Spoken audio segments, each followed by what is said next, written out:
उस दिन जब मेरे मकान के सामने सड़क की दूसरी तरफ एक पान की दुकान खुली तो मैं बाग बाग हो उठा। इधर एक फरलांग तक पान की कोई दुकान न थी और मुझे सड़क के मोड़ तक कई चक्कर करने पड़ते थे। कभी वहां कई कई मिनट तक दुकान के सामने खड़ा रहना पड़ता था। चौराहा है, ग्राहकों की हरदम भीड़ रहती है। ये इंतजार मुझको बहुत बुरा लगता था। पान की लत मुझे कब पड़ी और कैसे पड़ी ये तो अब याद नहीं आता, लेकिन अगर कोई बना बनाकर गिलौरियां देता जाए तो शायद मैं कभी इनकार न करूं। आमदनी का बड़ा हिस्सा नहीं तो छोटा हिस्सा जरूर पान की भेंट चढ़ जाता है। कई बार इरादा किया कि पानदान खरीद लूं, लेकिन पानदान खरीदना कोई खलाजी का घर नहीं और फिर मेरे लिए तो हाथी खरीदने से किसी तरह कम नहीं है। और मान लो जान पर खेलकर एक बार खरीद लूं तो पानदान कोई परी की थैली तो नहीं कि इधर इच्छा हुई और गिलौरियां निकल पड़ी। बाजार से पान लाना, दिन में 5 बार फेरना, पानी से तर करना। बाजार से पान लाना, दिन में 5 बार फेरना, पानी से तर करना, पुथम लूप से शुतर करना। सड़े हुए टुकड़ों को तराश कर अलग करना क्या कोई आसान काम है? मैंने बड़े घरों की औरतों को हमेशा पानदान की देखभाल और प्रबंध में ही व्यस्त पाया है। इतना सरदर्द उठाने की क्षमता होती तो आज मैं भी आदमी होता। और अगर किसी तहर या मुश्किल भी हल हो जाए तो सुपाड़ी कौन काटे? यहाँ तो सरौते की सूरत देखते ही कंपकंपी छूटने लगती है। जब कभी ऐसी ही कोई जरूरत आ पड़ी जिसे टाला नहीं जा सकता तो सिल पर बट्टे से तोड़ लिया करता हूँ, लेकिन सरौते से काम लूं यह गैर मुमकिन। मुझे तो किसी को सुपाड़ी काटते देखकर उतना ही आश्चर्य होता है जितना किसी को तलवार की धार पर नाचते देखकर। और मान लो ये मामला भी किसी तरह हल हो जाए तो आखिरी मंजिल कौन फतेह करे?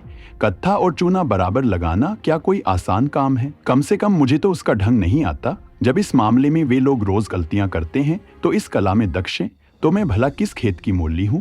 तमोली ने अगर चूना ज्यादा कर दिया था, कत्था और ले लिया, उस पर उसे एक डांट भी बताई आंसू पूंछ के। मुसीबत का सामना तो उस वक्त होता है जब किसी दोस्त के घर जाए। पान अंदर से आई तो इसके सिवाय कि जानबूझकर मक्खी निगले, समझबूझकर जहर का घूंट गले से नीचे उतारे, और चारा ही क्या है, शिकायत नहीं कर सकते।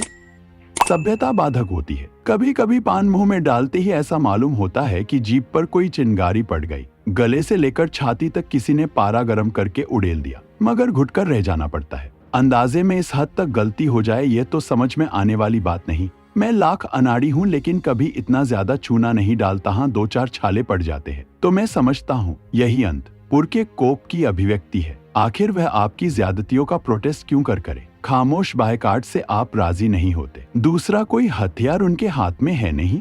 भंवों की कमान और बरौनियों का नेजा और मुस्कुराहट का तीर उस वक्त बिल्कुल कोई असर नहीं करते जब आप आंखें लाल किए, आस्तीने समेटे इसलिए आसमान सर पर उठा लेते हैं कि नाश्ता और पहले क्यों नहीं तैयार हुआ।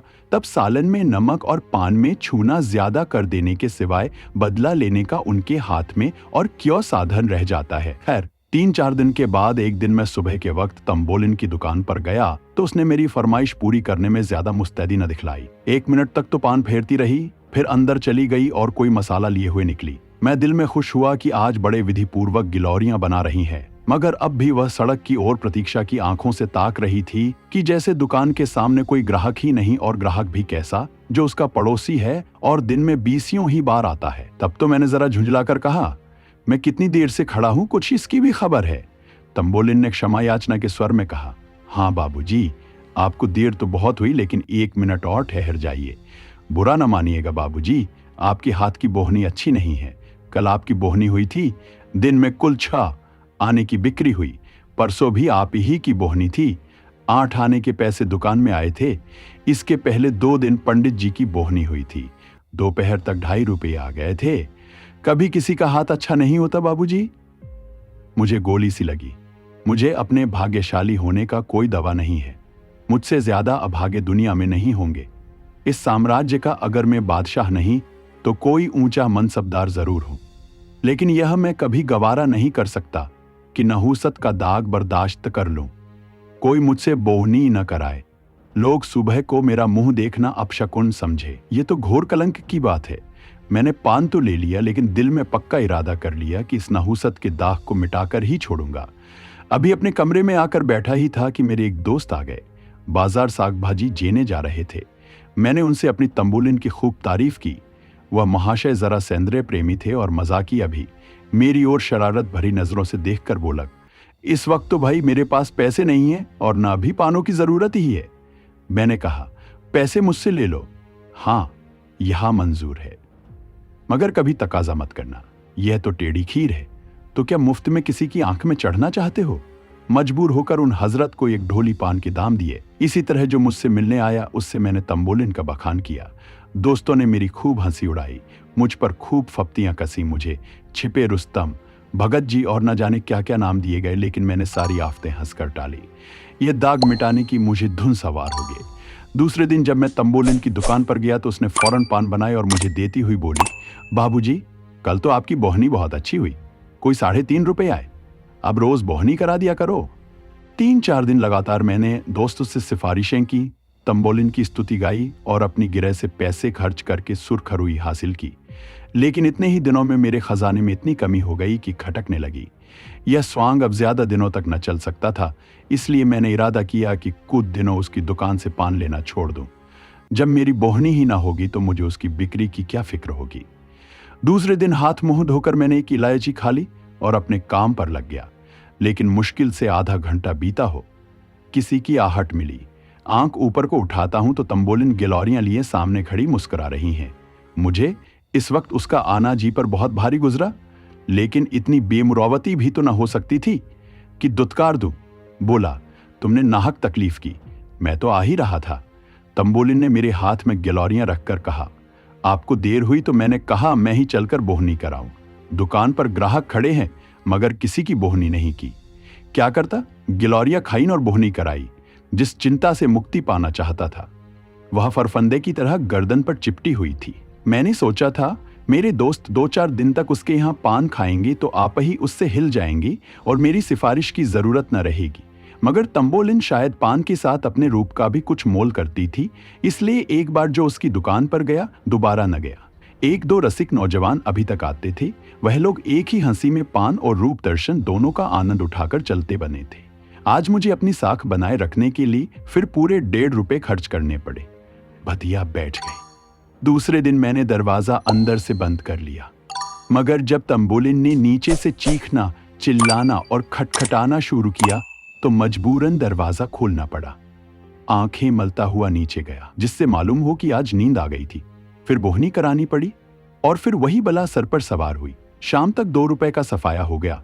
आखिर इस विपत्ति से छुटकारा पाने का यही एक उपाय रह गया कि वह घर छोड़ दूं। मैंने वहां से 2 मील पर एक अनजान मोहल्ले में एक मकान ठीक किया और रातों रात असबाब उठवाकर वहां जा पहुंचा। वह घर छोड़कर मैं जितना खुश हुआ, शायद कैदी जेल खाने से भी निकलकर उतना खुश ना होता होगा। रात को खूब गहरी नींद सोया। सवेरा हुआ तो मुझे उस पंछी की आजादी का अनुभव हो रहा था जिसके पर खुल गए। बड़े इत्मीनान से सिगरेट पिया, मुंह हाथ धोया, फिर अपना सामान ढंग से रखने लगा। खाने के लिए किसी होटल की भी फिक्र थी, मगर उस हिम्मत तोड़ने वाली बला से फतेह पाकर है मुझे जो खुशी हो रही थी उसके मुकाबले में इन चिंताओं की कोई गिनती न थी। मुंह हाथ धोकर नीचे उतरा। आज की हवा में भी आजादी का नशा था। हर एक चीज मुस्कुराती हुई मालूम होती थी। खुश खुश एक दुकान पर जाकर पान खाए और जीने पर चढ़ ही रहा था कि देखा वह तंबोलिन लपकी जा रही है। कुछ ना पूछो उस वक्त दिल पर क्या गुजरी। बस यही जी चाहता था कि अपना और उसका दोनों का सिर फोड़ लूं। मुझे देखकर वह ऐसी खुश हुई जैसे कोई धोबी अपना खोया हुआ गधा पा गया हो, और मेरी घबराहट का अंदाजा बस उस गधे की दिमागी हालत से कर लो। उसने दूर ही से कहा, वाह बाबूजी, वाह, आप ऐसा भागे कि किसी को पता भी न लगा। उसी मोहल्ले में एक से एक अच्छे घर खाली हैं। मुझे क्या मालूम था कि आपको उस घर में तकलीफ थी, नहीं तो मेरे पिछवाड़े ही एक बड़े आराम का मकान था। अब मैं आपको यहां न रहने दूंगी। जिस तरह हो सकेगा आपको उठा ले जाऊंगी। आप इस घर का क्या किराया देते हैं? मैंने रौनी सूरत बनाकर कहा, 10 रुपए। मैंने सोचा था कि किराया इतना कम बताऊं जिसमें यह दलील उसके हाथ से निकल जाए। इस घर का किराया 20 रुपए है। 10 रुपए में तो शायद मरने को भी जगह न मिलेगी।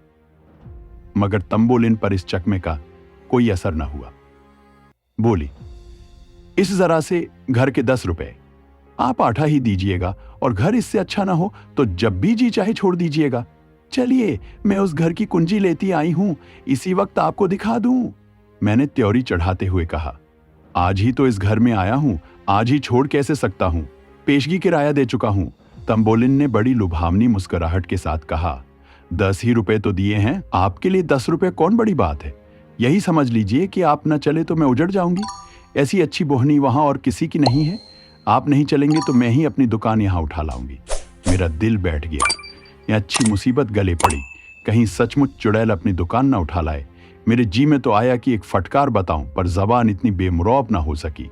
बोला, मेरा कुछ ठीक नहीं है। कब तक रहूं, कब तक न रहूं? आज ही तबादला हो जाए तो भागना पड़े। तुम ना इधर की रहो न उधर की। उसने हसरत भरे लहजे में कहा, आप चले जाएंगे तो मैं भी चली जाऊंगी। अभी आज तो आप जाते नहीं। मेरा कुछ ठीक नहीं है तो मैं रोज यहां आकर बोहनी करा लिया करूंगी। इतनी दूर रोज आओगी? हाँ, चली आऊंगी। 2 मीन ही तो है। आपके हाथ की बोहनी हो जाएगी। यह लीजिए, ग्लोरियां लाई हूं। बोहनी तो करा दीजिए। मैंने ग्लोरियां ली, पैसे दिए और कुछ गशकी सी हालत में ऊपर जाकर चारपाई पर लेट गया। अब मेरी अकल कुछ काम नहीं करती कि इन मुसीबतों से क्यों कर गला छुड़ाऊं। तब से इसी फिक्र में पड़ा हुआ हूं। कोई भागने की राह नजर नहीं आती। सुरखरू भी रहना चाहता, बेमुरौवती भी नहीं करना चाहता और इस मुसीबत से छुटकारा भी पाना चाहता हूं। अगर कोई साहब मेरी इस करुण स्थिति पर मुझे ऐसा कोई उपाय बतला दें तो जीवन भर उसका कृतज्ञ रहूंगा। दोस्तों, कहानी यहीं समाप्त होती है। अगर आपको कहानी पसंद आई हो तो इसे लाइक करें, अपने दोस्तों के साथ शेयर करें और हमारे चैनल हिंदी वाली स्टोरी को सब्सक्राइब करना ना भूलें। धन्यवाद।